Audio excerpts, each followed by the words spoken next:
Hi friends, 2026 Parabhava வருஷத்துக்கான தமிழ் புத்தாண்டு ராசி பலன் வந்துட்டு பார்க்கலாம். அது கூடவே சேர்த்து குரு பயிற்சிக்கான பலனும் இந்த வாட்டி நான் சொல்லிடலான் இருக்கிறேன். ஸோ குரு பயிற்சியை பொறுத்த மட்டும் வந்துட்டு ஜூன் 2ஆம் தேதி வந்துட்டு குரு வந்து கடகராசியில் போயிட்டு உச்சமாகிறாரு. அதுக்கப்புறமா அக்டோபர் 31 அன்றைக்கி திரும்பவும் சிம்மராசி உள்ளே வந்து அதிசாரத்தில் உள்ளே போயிடுவார். ஸோ குரு பயிற்சி வந்து கடகத்தில் உச்சமாகிறது பெரிய விசேஷம். பிகாஸ் எவரி 12 இயர்ஸ் ஒன்ஸ் தான் வந்துட்டு குரு வந்து உச்சமாவார். ஸோ இந்த வருஷம் ஜூன் 2 அவர் உச்சமாகிறது எவரி 12 இயர்ஸ் ஒன்ஸுக்கு வரக்கூடிய ஒரு நிலைமைன்றது எந்த அளவுக்கு அது வந்து விசேஷம் நம்ம புரிஞ்சுக்கலாம்.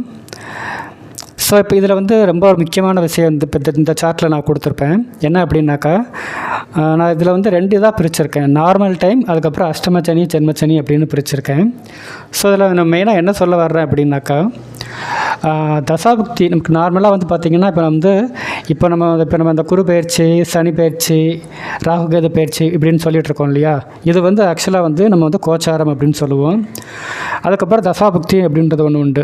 ஸோ தசாபுக்தி அப்படின்னா என்னன்னாக்கா, லைக் நம்ம ஜாதகத்தில் ஒவ்வொருத்தருக்கும் ஒவ்வொரு தசாபுக்தி நடந்துகிட்ருக்கும். ஃபார் எக்ஸாம்பிள் இப்போ மேச ராசியில் நிறைய பேர் இருக்கலாம், பட் எல்லாருக்கும் ஒரே தசாபுக்தி நடந்துகிட்ருக்காது. ஒருத்தருக்கு சுக்கிரதசை நடக்கலாம், ஒருத்தருக்கு சூரியதசை நடக்கலாம், ஒருத்தருக்கு சந்திரதசை நடக்கலாம். ஸோ மெயினாக ஒருத்தருடைய உயர்ச்சியும் தாழ்ச்சியும் நிச்சயமாக அவருடைய தசாபுக்தியை வச்சு தான் இருக்கும். அந்த தசாபுக்தியோட கிரகங்கள் பாசிட்டிவாக இருந்தால் அவருக்கு வந்து மிகப்பெரிய நன்மைகள் இருக்கும். தசாபுக்தி கிரகங்கள் நெகட்டிவாக இருந்துச்சுன்னா கண்டிப்பாக வந்து கொஞ்சம் அவருக்கு வந்து செட்பேக், சில தாழ்ச்சிகள், சில நெகட்டிவ்ஸ், சில ப்ராப்ளம்ஸ் இருக்கும், செட்பேக் இருக்கும். பட் இந்த கோச்சாரத்தில் வந்து எந்த அளவுக்கு இதை பார்க்கணும் அப்படின்னு பார்த்துக்கிட்டிங்கனாக்கா, -20லேருந்து +20% வரைக்கும் தான் நீங்கள் வந்துட்டு இந்த கோச்சாரத்தை நீங்கள் வந்து கணக்கில் எடுத்துக்கணும். மெயினாக தசாபுக்தி தான் வந்து பார்த்திங்க அப்படின்னாக்கா -80%லேருந்து +80% வரைக்குமே வந்து தசாபுக்தி தான் மெயினாக வந்து ஒருத்தருக்கு வந்து ரிசல்ட்ஸ் கொடுக்கும். தட் இஸ், இப்போ ஒரு வேளை வந்து உங்கள் தசாநாதன் வந்து கம்ப்ளீட்டாக வந்து சனியோடையும் ராகுவோடையும் சேர்ந்து ரொம்ப நெகட்டிவாக இருக்கிறாரு அப்படின்னா அந்த ஜாதகருக்கு கண்டிப்பாக வந்து கடுமையான நெகட்டிவ்ஸ் கொடூரமாக இருக்கும். ஸோ அதனால் -80ன்ற மாதிரி போட்டிருப்பேன். ஒருவேளை உங்கள் தசாநாதரை வந்துட்டு அட் அ டைமில் சுக்கிரனும் பார்க்குறாரு, குருவும் பார்க்குறாரு அப்படின்னா ஒண்டர்ஃபுல்லாக இருக்கும். ஸோ அது வந்து +80 வரைக்கும் கொடுத்துருக்குறேன். பட் இந்த கோச்சாரன்றது வந்து ஜஸ்ட்டு ஒரு -20லேருந்து +20 வரைக்கும் தான். இது வந்து ஒரு நார்மல் டைமில், சரிங்களா. பட் ஆனால் அஷ்டம சனி காலகட்டங்களில் இப்போ அஷ்டம சனினா யாருக்குன்னா அப்படின்னாக்கா, லைக் இப்போதைக்கு சிம்மத்துக்கு வந்து அஷ்டம சனி, மீனத்துக்கு வந்து ஜென்மச்சனி. ஸோ இந்த காலகட்டங்களில் பார்த்தீங்க அப்படின்னா உங்கள் தசாபுக்தி வந்து பெருசாக செயல்படாது.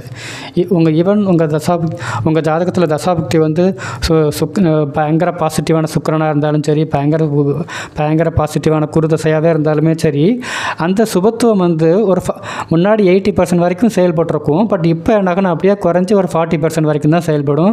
மிச்சம் வந்து இந்த கோச்சாரத்தில் சனியோடைய தாண்டவம் தான் செயல்பட்டுருக்கும். சனியோட நெகட்டிவ்னஸ் தான் வந்து அங்கே முழுக்க செயல்பட்டுருக்கும். ஸோ அதனால் அந்த இடத்துல வந்து தசாபுக்தியோடைய பாசிட்டிவாக கூட இந்த கோச்சாரத்தில் இருக்கக்கூடிய அஷ்டமச்சனி அல்லது ஜென்மச்சனி அப்படியே குறைச்சி உங்களுக்கு வந்து நெகட்டிவ் எஃபெக்ட் தான் கொடுத்துட்ருக்கோம். ஸோ இது வந்து யாருக்கு அப்படின்னாக்கா, அஷ்டமச்சனி நடந்துகிட்டு இருக்கக்கூடிய சிம்ம ராசிக்கும், அதுக்கப்புறம் ஜென்மச்சனி நடந்துகிட்ருக்கக்கூடிய மீன ராசிக்கும். ஸோ அதனால் வந்து இந்த இடத்துல வந்து தசாபுக்தியையும் தாண்டி கோச்சாரம் இந்த இடத்துல மட்டும் செயல்படுன்றதை நீங்கள் வந்து ஒரு கிளியராக புரிஞ்சுக்கணும். அதுக்கப்புறம் பார்த்திங்கன்னா, நான் குருபெயர்ச்சி டேட் வந்து என்ன சொல்லியிருந்தேன் அப்படின்னா ஜூன் 2, 2026. ஸோ இது வந்து திருக்கணித பிரகாரம். ஸோ நீங்கள் கண்டிப்பாக திருக்கணிதத்தை தான் ஃபாலோ பண்ணணும். வாக்கிய பஞ்சாங்கத்தை கம்ப்ளீட்டாக ஃபாலோ பண்ணாதீங்க. பிகாஸ் வாக்கிய பஞ்சாங்கம் அப்படின்றது கம்ப்ளீட்டாக வந்து ஒரு தவறான நடைமுறை. ஏன் அப்படின்னாக்கா, திருக்கணிதம் அப்படின்னோடனே எல்லோரும் என்ன நினச்சிக்கிறாங்க அப்படின்னா, லேட்டஸ்ட்டாக வந்து இந்த கம்ப்யூட்டர் சேட்டலைட்லாம் வந்ததுனால வந்த ஒரு லேட்டஸ்ட் டெவலப்மெண்ட்னால தான் வந்து திருக்கணிதம் அப்படின்ற மாதிரி எல்லோரும் தப்பாக புரிஞ்சுக்கிறாங்க. கண்டிப்பாக அப்படி கிடையாது. திருக்கணிதம்ன்றது கிடையாது. ஆக்சுவலாக திருக்கணிதம் தட் இஸ் திருஷ்டி அப்படின்னா சான்ஸ்கிரிட்டில் பார்வைன்னு அர்த்தம், சரிங்களா. ஸோ அந்த வார்த்தையிலேருந்து வந்தது தான் வந்து கணிதம். ஸோ அதை தவறாக வந்து திருக்கணிதம், தவறாக திருன்ற ஒரு வார்த்தையில் குறிப்பிடுறாங்க. ஸோ அப்படி கிடையாது, திருக்கணிதம் அப்படின்றது தான் சரியான வார்த்தை. சான்ஸ்கிரிட்டில் திருஷ்டி அப்படின்னா பார்வை அப்படின்ற ஒரு மீனிங்கில் வரும். ஸோ ஞானிகள் வந்து தங்களுடைய பார்வைகளால் கிரகங்களை வந்து கணித்து நமக்கு கொடுத்த அந்த சாஸ்திரம்ன்றதுனால திருக்கணிதம்னு சொன்னாங்க. பட் அது தவறாக இன்றைக்கி திருக்கணிதம்ன்ற பேரில் சொல்லிகிட்ருக்குறோம் நம்ம. ஸோ அதனால் கண்டிப்பாக வந்து நீங்கள் வந்து இதை வந்து திருக்கணிதத்தை மட்டும் கண்டிப்பாக ஃபாலோ பண்ணுங்கள். அதுதான் கண்டிப்பாக ரொம்ப கிளியராக இருக்கும். வாக்கிய பஞ்சாங்கம் கம்ப்ளீட்டாக தவறு, அதை நீங்கள் கண்டிப்பாக ஃபாலோ பண்ணாதீங்க. ஸோ அதுக்கப்புறமா இப்போ ஒரு சார்ட் வந்திருக்கும். ஸோ இதில் பார்த்தீங்க அப்படின்னாக்கா நான் இப்போ சொன்னேன் இல்லையா, அந்த தசாபுக்தியையும் கோச்சாரத்தையும் நீங்கள் வந்து எப்படி பொருத்தி பலன் பார்க்கணும் அப்படின்றதுக்கு தான் வந்து இந்த சார்ட்டை வந்து ஒரு அண்டர்ஸ்டாண்டிங் பர்பஸ்க்காக கொடுத்துருக்கேன். ஸோ இப்போ இதில் பார்த்தீங்க அப்படின்னா அந்த பச்சை லைன் வந்து பார்த்திங்கன்னாக்கா உங்களோட தசாபுக்தின்னு அசியூம் பண்ணிக்கோங்க. ஃபார் எக்ஸாம்பிள் இப்போ உங்களுக்கு வந்து ஒரு வேளை நல்ல ஒரு தசாபுக்தி போயிட்டுருக்குன்னு நினச்சிக்கோங்களேன். உங்களுக்கு ஓரளவுக்கு ப்ராக்ரஸ் வந்து எவ்ரி இயர் இருந்துக்கிட்டே இருக்கும். எவ்ரி இயர் வந்து அது உங்கள் பிஸ்னஸோ அல்லது ஜாபோ ஓரளவுக்கு நீங்கள் சம்பாரிச்சிட்டே இருப்பீங்க. க்ரோத் வந்து ஓரளவுக்கு கிராஜுவலாக இருந்துக்கிட்டே இருக்கும். இந்த கோச்சாரன்றது என்னது அப்படின்னாக்கா இதை வந்து அதில் வந்து கொஞ்சம் அப்ஸ் அண்ட் டவுன்ஸை கொடுக்கக்கூடிய அந்த ஃப்ளக்சுவேஷன்ஸ் மட்டும் கொடுத்துட்ருக்கும். அதாவது கொஞ்சம் வந்து சின்ன சின்ன ஏற்றத்தாழ்வுகளை மட்டும் கொடுத்துட்ருக்கும். கோச்சாரத்திலே கிரகங்களுடைய கிரக பயிற்சிகளை பொறுத்து மட்டும்.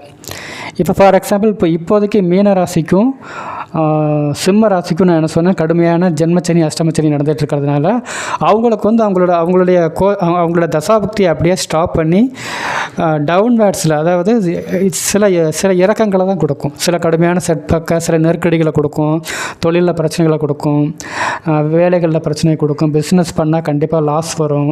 ஏதாச்சும் இன்வெஸ்ட்மெண்ட் பண்ணிங்கன்னா அதுலேயும் பெரிய லெவலில் பிரச்சனைகள் வரும். அப்புறமா வந்து கூட்டாளிகளாக சேர்ந்து ஏதாச்சும் பிஸ்னஸ் பண்ணிங்கன்னா அதில் கண்டிப்பாக பிரச்சனைகள் வரும். ஈவன் ஹஸ்பண்ட் ஒய்ஃபுக்குள்ளே நிறையா பிரச்சனைகள் வரும். ஈவன் அப்புறம் பசங்க சரியாக படிக்காமல் இருக்கிற மாதிரி பிரச்சனைகள் வரும். ஸோ இந்த இடத்துல உங்களுக்கு எந்த மாதிரி பிரச்சனைகள் வரும் அப்படின்றத நீங்கள் பார்க்குறதுக்கு வந்து நீங்கள் உங்களுக்கு என்ன தசா புக்திகள் நடக்குன்றதை பார்க்கணும். இப்போ ஒருவேளை உங்களுக்கு குருதசை நடந்துச்சுன்னாக்கா குருவோட முக்கியமான காரகத்துவங்கள் வந்து குழந்தைகள் மற்றும் பணம் இந்த மாதிரி வரும் இல்லைங்களா. ஸோ இது சார்ந்த விஷயங்களில் பிரச்சனைகள் வரும். அல்லது குருவோட வந்து குருன்றது அந்தஸ்து குறிக்கக்கூடிய கிரகம். ஸோ உங்கள் அந்தஸ்து சார்ந்த விஷயங்களில் பிரச்சனைகள் வரும்.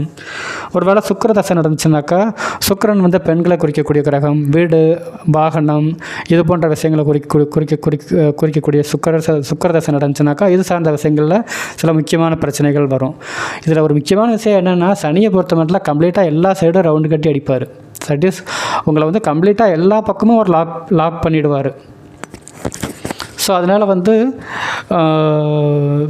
இந்த தசாபுக்தியில் நான் சொல்கிற இந்த பர்டிகுலர் ஆஸ்பெக்ட் மட்டும்தான் பிரச்சனைன்னு கிடையாது. இதில் மேஜர் பிரச்சனைகள் இருக்கும், மற்ற விஷயங்கள்லேயும் பிரச்சனை இருக்கும். ஸோ இது நீங்கள் பர்டிகுலராக எந்த பிரச்சனைகள்னு பார்க்குறதுக்கு உங்கள் தசாபுக்தியை தான் நீங்கள் பார்க்கணும். ஸோ இந்த கிராஃப் வந்து நான் மெயினாக வந்துட்டு உங்களுக்கு ஒரு அண்டர்ஸ்டாண்டிங் பர்பஸ்க்காக இந்த கோச்சாரம் வந்து எந்த அளவுக்கு வந்து தாக்கத்தை ஏற்படுத்தும் அப்படின்றதுக்காக தான் வந்து கொடுத்துருக்குறேன். ஸோ முழுக்க உங்களுடைய முக்கியமான பலன்களை நீங்கள் பார்க்குறதுக்கு கண்டிப்பாக வந்து உங்கள் தசாபுக்தியை தான் பார்க்கணும். உங்களுடைய தனிநபர் ஜாதகத்தில் தான் நீங்கள் பார்க்கணும். ஃபார் எக்ஸாம்பிள் இப்போ மேசராசின்னு எடுத்துக்கிட்டிங்கன்னா எவ்வளவோ பேர் மேசராசியாக இருப்பாங்க. பட் எல்லாருக்கும் ஒரே மாதிரி இருப்பாங்களான்னா கிடையாது. ஒருத்தர் வந்து லட்சங்களை சம்பாரிச்சிட்ருப்பார், ஒரு சிலர் கோடிகளை சம்பாரிச்சிட்ருக்கலாம், சிலர் வந்து ரொம்ப கஷ்டப்பட்டுட்டு இருக்கலாம். ஸோ இது வந்து நீ கண்டிப்பாக முழுக்க அவங்களோட தசாபுக்தியை வச்சு தான் நீங்கள் முழுக்க பார்க்கணும். இந்த கோச்சாரம்ன்றது கொஞ்சம் ரிலீஃப் தருமா இல்லை கஷ்டங்களாக கூட்டி தருமா அப்படின்ற அந்த அளவுக்கு மட்டும் தான் நீங்கள் பார்த்துக்கணும். சரிங்களா. ஸோ அடுத்து இப்போ இந்த சார்ட்டில் பார்த்தீங்க அப்படின்னாக்கா ஒவ்வொரு ராசிக்கும் வந்து நான் வந்து ஜென்ரலாக ஒரு மார்க் கொடுத்துருக்குறேன். தட் இஸ் நான் ஃபஸ்ட்டு சொல்லியிருந்தேன்ல, கோச்சாரத்தில் வந்து நம்ம வந்து -20 +20 வரைக்கும் பார்க்கணும் அப்படின்னு சொல்லியிருந்தேன் இல்லையா. ஸோ அதில் ஒவ்வொரு ராசிக்கும் வந்து எவ்வளோ மார்க் அப்படின்ற மாதிரி இதில் போட்டிருக்கிறேன். ஸோ இப்போ என்ன பண்ணலாம்னா நம்ம ஒவ்வொரு ராசி வைஸ் பார்க்க ஆரம்பிச்சிடலாம். அஸ்ட்ராலஜியில் வந்து நம்ம ரொம்ப முக்கியமாக வந்து கன்சிடர் பண்ண வேண்டிய ஒரு ஃபேக்டர் வந்து என்ன அப்படின்னா, அஸ்ட்ராலஜி வந்து ஒன்லி ஹிந்துஸ்க்கு மட்டுமானா கண்டிப்பாக கிடையாது. இது வந்து எல்லாருக்குமே அப்ளிகபிள் தான். இன்ஃபேக்ட் இது எப்படி சொல்லியிருப்பாங்க அப்படின்னாக்கா, நமக்கு வந்து லைக் சூரியனுடைய வெப்ப கதிர்வீச்சுகள் வந்து எந்த இடங்கள்ல இருக்குதோ அந்த இடத்துலலாம் வந்து இது அப்ளிகபிள்ன்ற மாதிரி சொல்லுவாங்க. பட் இது வந்து கண்டிப்பாக நீங்கள் வந்து லைக் இந்தியாவில் பிறக்கக்கூடிய ஒரு முஸ்லீமுக்கும் அப்ளிகபிள் தான், இந்தியாவில் பிறக்கக்கூடிய ஒரு கிறிஸ்டினுக்கும் கண்டிப்பாக இது அப்ளிகபிள் தான். ஸோ அதனால் வந்து ஒன்லி ஹிந்துஸ்க்கு மட்டும்தான் வந்து நம்ம ஜோதிடம்ன்ற மாதிரி பார்க்கக்கூடாது. இங்கே இந்த ஒரு நல்ல டைமில் பிறக்கக்கூடிய ஒரு இஸ்லாமிய குழந்தையாக இருக்கட்டும் அல்லது ஒரு கிறிஸ்டின் குழந்தையாக இருக்கட்டும், கண்டிப்பாக அந்த குழந்தையும் ஒரு பெரிய லெவலில் ரீச் ஆகும். ஸோ அதனால் வந்து கண்டிப்பாக வந்து இந்த இடத்துல வந்து லைக் இந்த பரிகாரம் அப்படி இப்படின்றதெல்லாம் வந்து ரொம்ப வந்து ஒரு கான்ட்ரவர்சியல் சப்ஜெக்ட். நம்ம வந்துட்டு பரிகாரம் பண்ணிட்டா வந்து ஒரு விஷயம் அப்படி நடக்காமல் போயிடுமான்னா கண்டிப்பாலாம் கிடையாது. ஏன்னா எல்லா விஷயங்களும் முன்கூட்டியே நிர்ணயிக்கப்பட்ட ஒரு விதின்றப்போ பரிகாரம் பண்ணி மாற்றிட முடியுன்றதெல்லாம் கண்டிப்பாக கிடையாது. பட் பரிகாரன்றது ஒரு சில ஒரு சர்டைன் லெவலுக்கு, இதை ரொம்ப சிம்பிளாக சொல்லப்போனால் நமக்கு வந்து மழை பெஞ்சிக்கிட்டு இருக்கிறப்போ பரிகாரன்றது நம்ம முழுசாக இறை நம்பிக்கை வச்சு பரிகாரம் இல்லை, முழுசாக இறை நம்பிக்கை வச்சு நம்ம கடவுள் மேலே பக்தி செலுத்தி வழிபாடு செய்கிறதன் மூலமாக நமக்கு கொடை கிடைக்குன்ற மாதிரி சொல்லுவோம். தட் இஸ் கொஞ்சம் நல்லா சேஃப்கார்ட் பண்ணிக்கலாம், அவ்வளோதான். மற்றபடி கம்ப்ளீட்டாக விதியை மாற்ற முடியுன்றதெல்லாம் கண்டிப்பாக கிடையாது. பட் அது மாதிரி அது மாதிரி இங்கே இஸ்லாமியர்கள் வந்து இங்கே வந்து லைக் இங்கே வந்து உங்கள் மாஸ்க்கு போயிட்டு கண்டினியூஸாக போயிட்டு நீங்கள் தொழுகை நடத்தலாம். கிறிஸ்டின் மதத்தினர் பொறுத்த மட்டும் நீங்களும் வந்து கண்டினியூஸாக வந்து இறை வழிபாடு நடத்தலாம். இங்கே இதில் என்ன ஒன்றுனா முழு மனசாக வந்து இறை நம்பிக்கை கொண்டு வந்து நீங்கள் இறைவனை வழிபடணும். அதுதான் ரொம்ப முக்கியமாக ஒழிய மற்றபடி வந்து நீங்கள் பூஜை பண்ணி பரிகாரம் பண்ணுறது, இந்த பூஜை பண்ணுறது அந்த மாதிரி விஷயங்களை நீங்கள் வந்து கான்சென்ட்ரேட் பண்ணாதீங்க. அது வந்து கண்டிப்பாக வந்து உங்களை மிஸ்லீட் பண்ணுற மாதிரி தான் இருக்கும். சிம்மராசியை பொறுத்த மட்டும் உங்களுக்கு வந்து சனி வந்து 8ஆம் இடத்துல இருக்கிறாரு. ஸோ அது வந்து அஷ்டம சனின்னு நம்ம சொல்கிறோம். அடுத்து வந்து குருவும் பார்த்திங்கன்னா 12ஆம் இடத்துக்கு போகிறாரு. ஸோ அதுவும் கொஞ்சம் ஒரு அன்ஃபேவரபிள் இடம் தான். அப்புறம் ராகு கேதுக்களை பொறுத்த மட்டும் 7 மற்றும் 1ஆம் இடத்துல இருக்கிறாங்க. ஸோ ராசி உள்ள கேது உட்காந்துருக்கிறாரு. ஸோ இந்த இடத்துல வந்து இந்த கோச்சாரங்கள்லேயே ரொம்ப வந்து மிகவும் ரொம்ப ஒரு கவலைக்குரிய ஒரு பலன் அப்படின்னா அது சிம்ம ராசிக்கு தான். ஏன் அப்படின்னாக்கா சனியும் ரொம்ப மோசமான இடத்துல இருக்கிறாரு, குருவும் 12ஆம் இடத்துக்கு போய்ட்டுறாரு, ராசி உள்ளேயும் கேதுவும் இருக்கிறாரு. ஸோ ராசி உள்ள கேது இருக்கிறதும் பார்த்திங்கன்னா அந்த இடத்துல பகைத்தன்மை பெற்று ராசியை வந்து கொஞ்சம் சப்ரஸ் தான் பண்ணுவார். ஸோ அதனால் வந்து இந்த இடத்துல வந்து சிம்ம ராசிக்கு தான் வந்து இந்த வாட்டி ரொம்ப ரொம்ப ரொம்ப ரொம்ப ரொம்ப எக்ஸ்ட்ரீமாக கேர்ஃபுல்லாக இருக்க வேண்டிய இந்த 12 ராசிகள்லையும் ரொம்ப எக்ஸ்ட்ரீமாக கேர்ஃபுல்லாக ரொம்ப அலர்ட்டாக இருக்க வேண்டிய ஒரு ராசி அப்படின்னா கண்டிப்பாக வந்து சிம்ம ராசி தான். எதனால் அப்படின்னாக்கா நான் தான் சொன்ன மாதிரி வந்து அஷ்டமச்சனி நடக்கும்போது உங்களுக்கு வந்து தசாபுக்தியே செயல்படாதுன்னு நான் மெயினாக சொல்லியிருக்கேன். ஈவன் உங்களுக்கு வந்து உங்கள் ஜாதகத்தில் வந்து உங்களுக்கு வந்து உச்ச குருவோட தசை அல்லது உச்ச சுக்கிரனோட தசையே நடந்தால் கூட கண்டிப்பாக வந்து இந்த இடத்துல பலன் கிடைக்கும். பலன் வந்து கண்டிப்பாக வந்து நீங்கள் எக்ஸ்பெக்ட் பண்ணுற பலன் கண்டிப்பாக இருக்காது. ஏன்னா இந்த இடத்துல வந்து கண்டிப்பாக வந்து சனியோடைய நெகட்டிவ்னஸ் தான், சனியோட கொடூர தாண்டவம் தான் வந்து இந்த இடத்துல முன்னிறுத்தி செயல்படும். ஏன்னா சனி தான் இந்த இடத்துல வந்து அஷ்டமச்சனி நடக்கும்போது உங்கள் ஜாதகமே செயலற்று, உங்கள் தசாபுக்தியே செயலற்று, தசாபுக்தியினுடைய செயல்பாடுகள் மிகப்பெரிய லெவலில் குறைஞ்சி சனியினுடைய ருத்ர தாண்டவம் தான் வந்து இந்த இடத்துல செயல்பட்டுருக்கும். நான் ரொம்ப நெகட்டிவாக பேசுகிற மாதிரி தோணும், பட் கண்டிப்பாக நான் வந்து யதார்த்தத்தை சொல்லி ஆகணுன்றதுனால வந்து அப்படியே சொல்லிவிட்டுறேன். ஸோ இதுலேயுமே இப்போ நீங்கள் அப்போ கேட்கலாம், எல்லா சிம்மராசிக்கும் கஷ்டம்னா கண்டிப்பாக எல்லா சிம்மராசிக்கும் கஷ்டம்தான். பட் கஷ்டங்களின் தன்மைகள் வந்து ஒருவேளை அவங்க ஜாதகத்தில் ரொம்ப நல்ல தசாபுக்திகள் போயிட்டு இருந்துச்சுன்னா கஷ்டங்கள் வந்து ஓரளவு சமாளிக்கிற லெவலில் இருக்கும். அப்பவும் கஷ்டங்கள் கண்டிப்பாக இருக்கும். ஒருவேளை ஜாதகத்துலேயும் கொஞ்சம் சுமாரான டைம் போயிட்டு இருந்துச்சுன்னாக்கா மிக கொடூரமான மிக கடுமையான லெவலில் கஷ்டங்கள் இருக்கும். ஜாதகமும் ரொம்ப மோசமாக இருந்தது, தசாபுக்தியும் மோசமாக இருந்துச்சு அப்படின்னாக்கா இந்த இடங்களில் வந்து மிக மிக மோசமான லெவலில் இருக்கும்.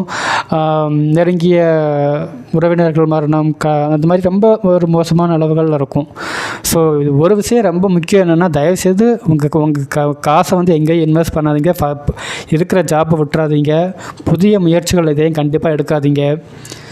அதுக்கப்புறமா முடிஞ்ச வரைக்கும் நீங்கள் இப்போ என்ன பொசிஷனில் இருக்கீங்களோ அதை வந்து அப்படியே மெயின்டைன் பண்ணிக்க ட்ரை பண்ணுங்கள். ஏன்னா இப்போ வந்து நீங்கள் அது எந்த ஒரு இனிஷியேட்டிவ் எடுத்தாலும் எந்த முயற்சிகள் எடுத்தாலும் அது கண்டிப்பாக பலிக்காது, அது ஃபேவரபுளாக வராது. அதில் வந்து அதோடைய ரிசல்ட் வந்து நெகட்டிவாக தான் இருக்கும். ஸோ அதனால் வந்து இந்த காலகட்டங்களில் நீங்கள் எந்த ஒரு முயற்சிகளும் எடுக்காதீங்க. முடிஞ்ச வரைக்கும் ஒரு கொஞ்ச நாளைக்கு வந்து எப்படி நம்ம கொரோனா காலத்தில் சொல்லுவோம் இல்லையா, உயிரோடு இருக்கிறதே பெருசுன்றது, அந்த மாதிரி ஒரு காலகட்டம் தான் இப்போதைக்கு சிம்மத்துக்கு.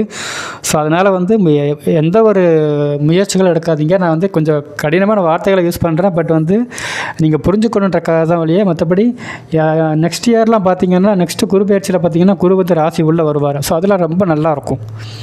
ஸோ அது வரைக்கும் கொஞ்சம் நீங்கள் பொறுமையாக ரொம்ப அமைதியாக பேஷண்ட்டாக இருக்கிறது ரொம்ப நல்லதாக இருக்கும். தேங்க்யூ.